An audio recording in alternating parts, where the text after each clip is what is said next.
Hi, and welcome to Conversations and Cocktails. Today's guest is Lucy Perrone. And if you are interested in global health or influenza, this is going to fucking rock your world. So, follow me to find out more about what amazing women do in this amazing world. Ciao! Hi, and welcome to Conversations and Cocktails. Today's guest is Lucy Perrone, and she chose a vodka martini with an olive, which I always like to have a little olive in my drinks because they're fun. Cheers. Cheers. Cheers, cheers, cheers. Yes. So, I have known Lucy probably for 2 years. I think 2 years. I was invited to your party last year. So I know I've known you for at least 1 year because long enough that I got to be invited to. And so Lucy has every year, we live in Seattle, Washington, and Greenwood has a car show, which is hard to get to, but we all come to it, so that's why it's hard to get there. And she has a party on the same day because she lives near that region. And I love cars. And you love cars. Yes, it's what's there not to love? Right. Oh, it's so good. Yes, yes. So I have been invited to 2 parties, which means at least a year, but probably 2.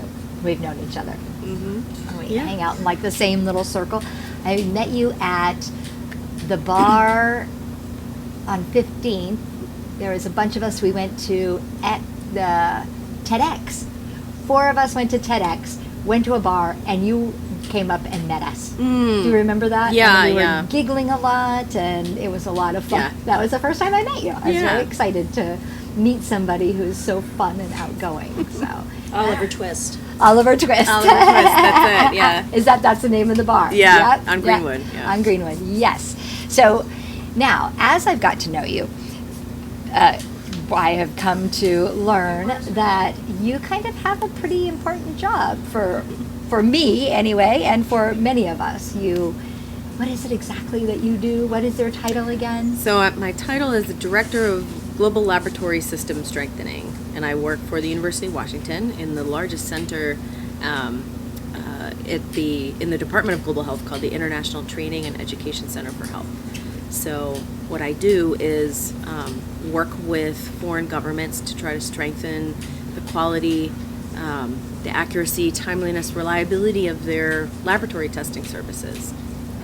And so now when you were younger, you had a love of science and a love of public health. And that's kind of, you went on that journey, which got you to where you're at now. Yeah, but it wasn't really based in science. It was actually based in theater. I went to college. I went to New York City I love to paint. And so I wanted to be a set designer for Broadway. Oh, wow. And so my first year was all focused really on that. But I also liked science a lot. And so my dad really encouraged me to, major in biology, major in something with it I could make a living and always do art on the side. So I ended up majoring in biology, but it wasn't really why I had gone to college to major in biology. And then when I was there, of course, I had great teachers that were inspirational, and I really got interested in public health, international development, and so I went and I did my master's in public health at Tulane down in New Orleans, and so that's where I got my love of that city, and that's going to be a lifelong love affair there. New Orleans. Yeah, that's my place. And then when I was doing my master's, this book called The Hot Zone was published, and in it they describe all these amazing lives of these virus hunters that are out there discovering really pathogenic, nasty, infectious diseases in the jungle. And just traveling everywhere and helping governments and all this and that. And in this book, I read about a man named C.J. Peters, who worked for the military before and then worked for the U.S. CDC, and he was one of the discoverers of some really pathogenic viruses in this viral family called arenaviruses. And anyway, I just was so just in awe by this guy. I said, this is the job that I want. I want his job. I want to travel the globe like a public health commando and that's going to be my life. I love that. I can just see like beakers in your pocket, Yeah, and a tool belt on, Yeah, and microscope. And Yeah, but there wasn't, I wasn't reading about a lot of women doing this, but I was like, well, that's all right. Women do lots of things. At the point that I wanted to figure out, did I want to be a clinician? Should I go to medical school? Or did I want to be a scientist, a public health scientist? And should I get a PhD? And I decided that the latter was what I wanted. And I said, I wonder where this C.J. Peters works. Like, is he still at the CDC or what? And around that time, I found out that he retired from the CDC and he was the chief of the special pathogens branch, and he went to be a professor at the University of Texas Medical Branch. So that's where I applied.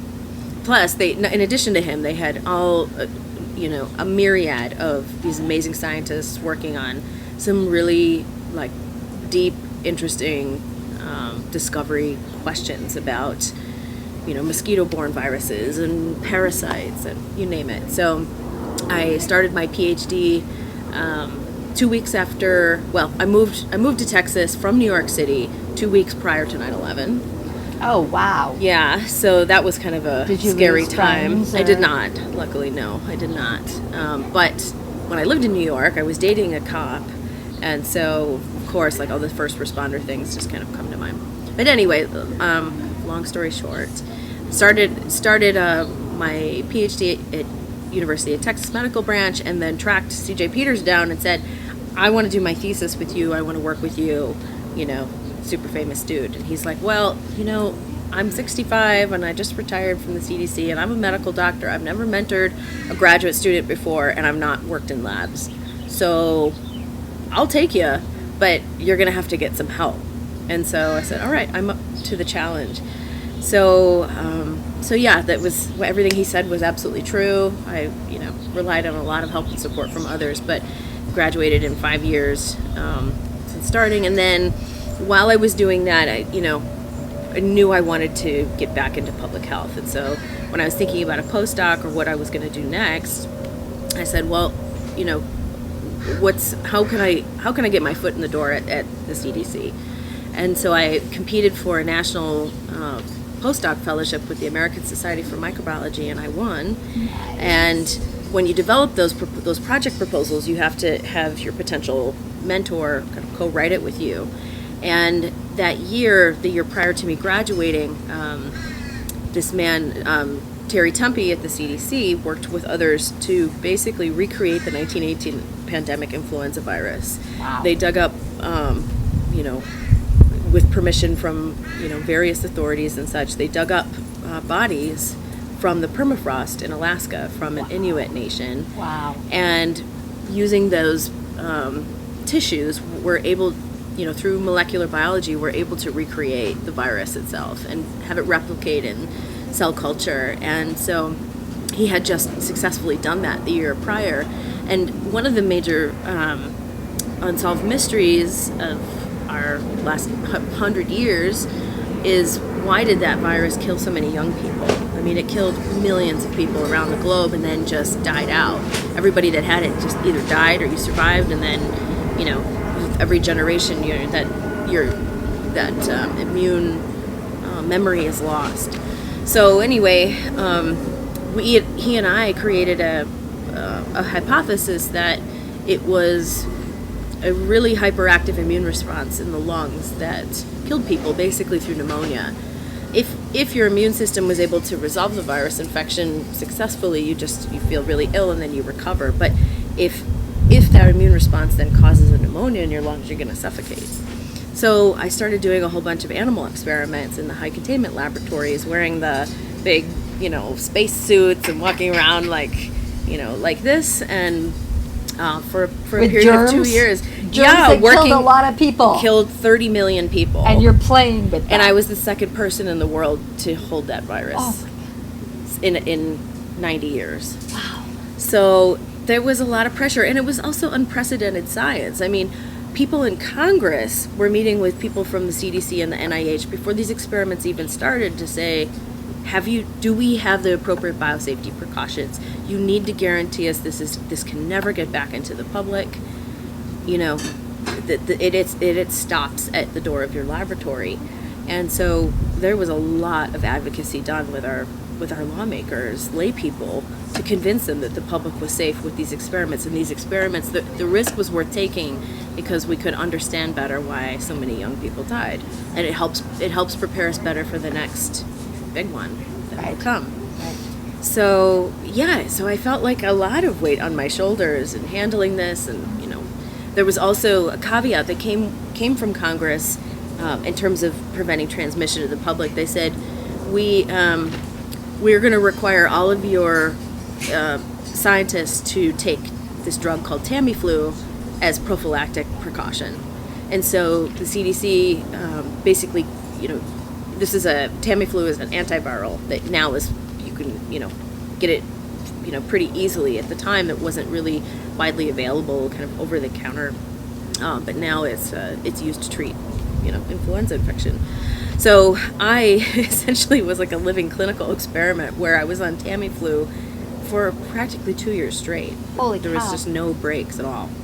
So anyway, that was an exciting time. I just want to, you saving lives is amazing, and you taking an antibiotic antiviral for 2 years straight. Yeah. Has that had any effects on you? Did it have long term? No, but it was kind of worrisome. I was about a year into this research, and Terry comes to my office one day, and he goes, I had just gotten out of the containment lab, so you have to shower out every time. So I'm still got wet hair. I'm like, hi boss, what's up? And he's like, you're not feeling suicidal, are you? He goes, there's this study they just published from Japan saying that long-term Tamiflu usage is making people throw themselves off buildings. He's like our CDC director just called me and said, wants to know, like, are you feeling okay? And I was like, don't worry, Terry, I'm not suicidal, I'm fine. I never had any of those issues. I said, but, I get a hot flash every day at 3 o'clock. It's really weird and totally consistent. It's like, can we write a paper on this?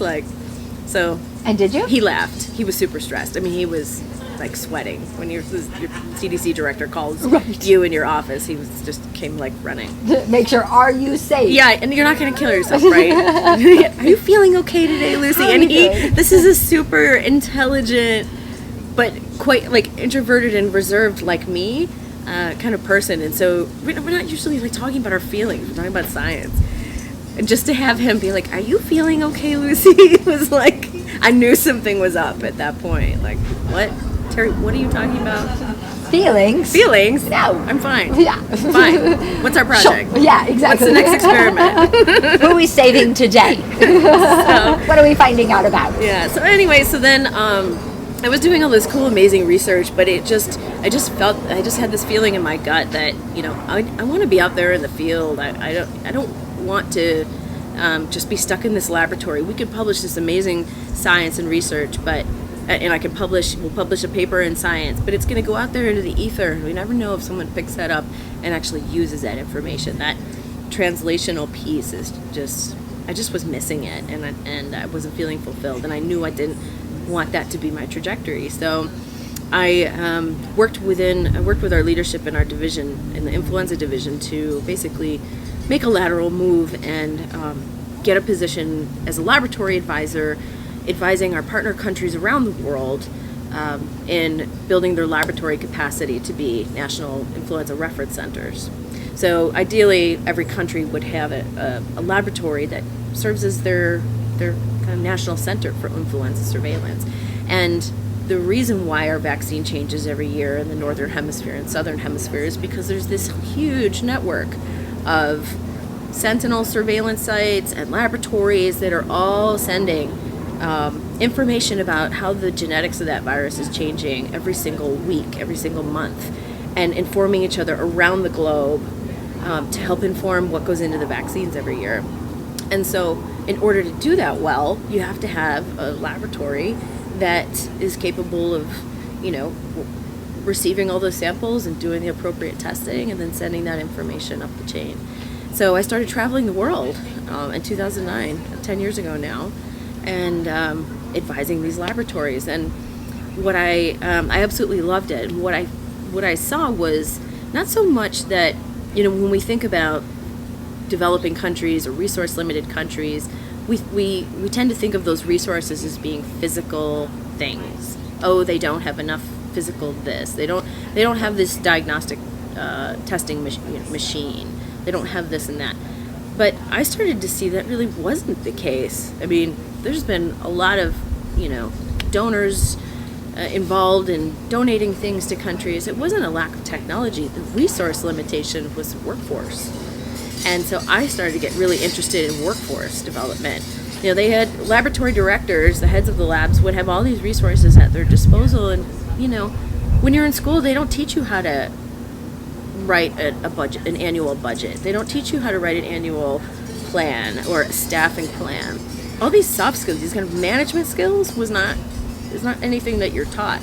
So I got really passionate about that. And around that time, the guy I was dating moved to Seattle, and so I moved with him and I did keep my CDC job here for a while, but I had to find something else. And I met my predecessor at a local conference, and he's like, this is Dr. Robert Martin, and he also had come from the CDC, and he's like, yeah, I'm trying to grow this program. Once I get some funding, I can bring you on. And so one thing led to another, and I ended up joining ITech in 2011, and then became a professor at the university in 2015. And so now I lead this large international team of all manner of laboratory specialists, program managers, and trainers, you name it, to work directly with countries to build their laboratory capacity. Wow. That's amazing. So that's what I've been doing. I've been in this role as director of the team for 4 years now. Wow. So, and it's incredibly rewarding. And I really do feel like I'm using my scientific background and my public health perspective. And the art. Where does the art come in? I think the creativity part actually comes with how do you get things done? How do you resolve problems in creative ways? How do you get people on board to what you're doing? I think the way I have really grown in this job is it has really tested my personal soft skills and my ways in how I communicate and get people motivated and centered around a common vision. I've had to do that both internally in how to build a team and lead a team of, multidisciplinary people from multiple cultures speaking multiple languages. How do we all get on the same page? And then also kind of doing that externally. How do I sit there across the table from the Minister of Health and give a compelling argument as to why they should continue investments in certain areas?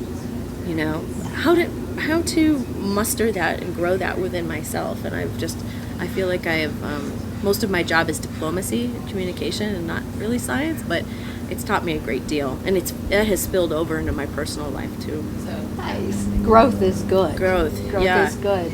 Because they didn't teach me how to do that when I was in school. Right. Right.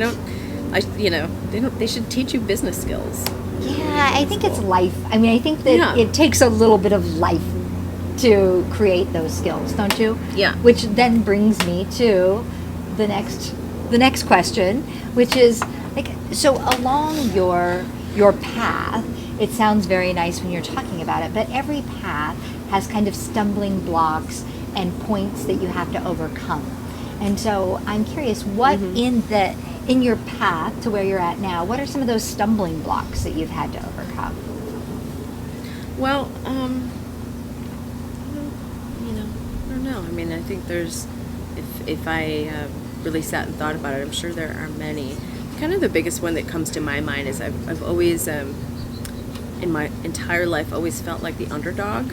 I think that really comes from my family. Like, I'm the first person in my family to go to college.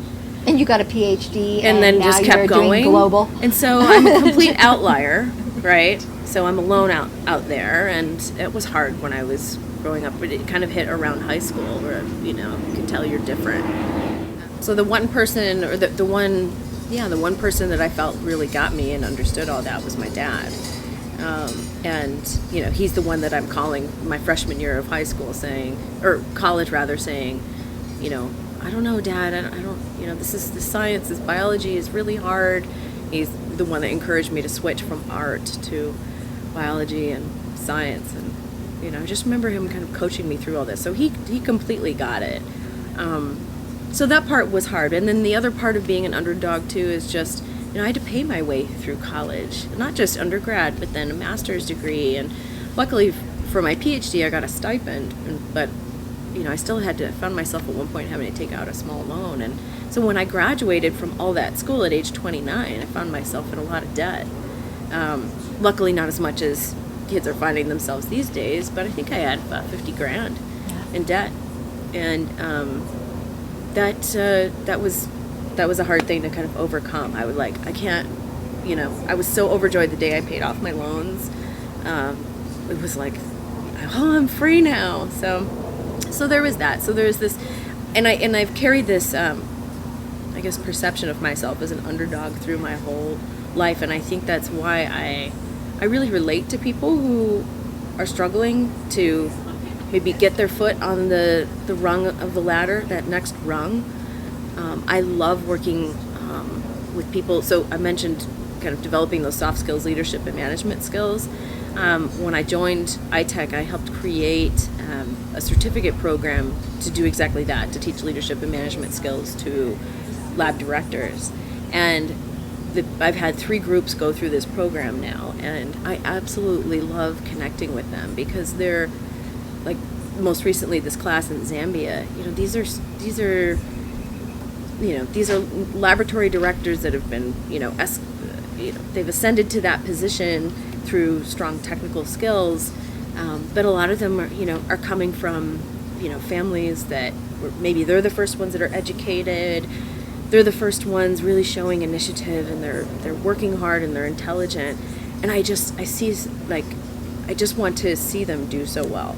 And so that sentiment, that kind of cheerleader kind of approach that I take, I think really stems from that. And I always find myself extending myself for people that are in need and are having a hard time. So. That's beautiful. So that's the challenge that kind of came to my mind when you asked me. And the gift that comes with it. Because I think with every challenge, there really is a gift. And I love that you shared the challenge and the gift. Not everybody sees the gift that they get from their challenge. So I think that's lovely that you are able to see both sides. It's important. It's important for growth, right? And to be in this world that we are, and to be a leader in the world that we are. I think that's wonderful. But too, I think, with that self-awareness of saying, it doesn't always have to apply, because I can see where it takes a negative spin in my life, where, don't be resentful of somebody because they didn't have to work or perceived as hard as you. Right. Don't have some preformed judgment about somebody, because I think I'm guilty of that too.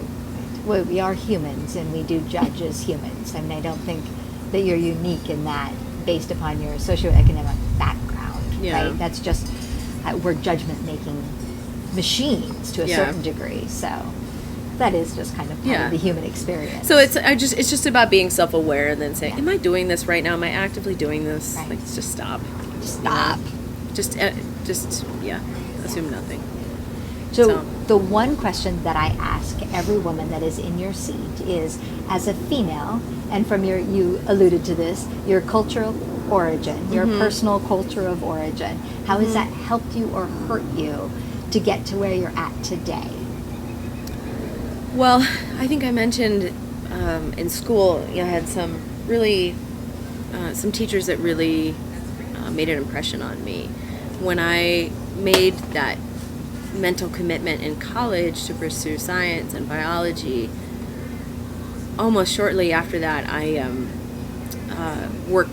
did a summer internship with a lady named Margaret Carrero, who was an ecologist by training, and started a research project with her. And she was so inspirational just for the fact that she was in that position. She was strong and smart and really could just hold her own in a field, of her peers that are mostly men. And throughout all of my education and even my peers now, the majority of them are men. And so I think what is a barrier for a lot of women moving up is just seeing those examples of others that that you can emulate and say, okay, I can do this because she did it. Well, I can do it. And then on the flip side of that, I think one of the positive things that's come out of that is learning more about maybe what some masculine styles of communication are like, and maybe how some people think about problems or they communicate their thoughts, and building that skill set to emulate that as well, so they understand me as well. Oh, you mirror back to them Mirror their back to communication them styles. the style that they use so that they understand you better. And so I think that's helped me, not just here in the U.S. and with my U.S. peers, but internationally, where you don't see too many ministers of health that are ladies, or anyone in leadership positions. So figuring out how to relate is really important. That's been a gift I've accepted in this challenge. I love it.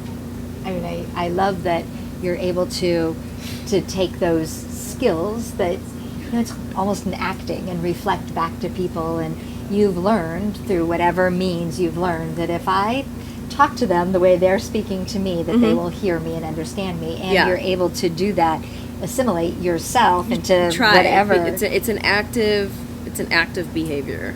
Wow. Yeah, so I think that's been an advantage. That's nice. I think the other thing that's been an advantage to me, I mean, it's not necessarily gender specific, but because I came from a family that is not, they're not scientists, they're entrepreneurs.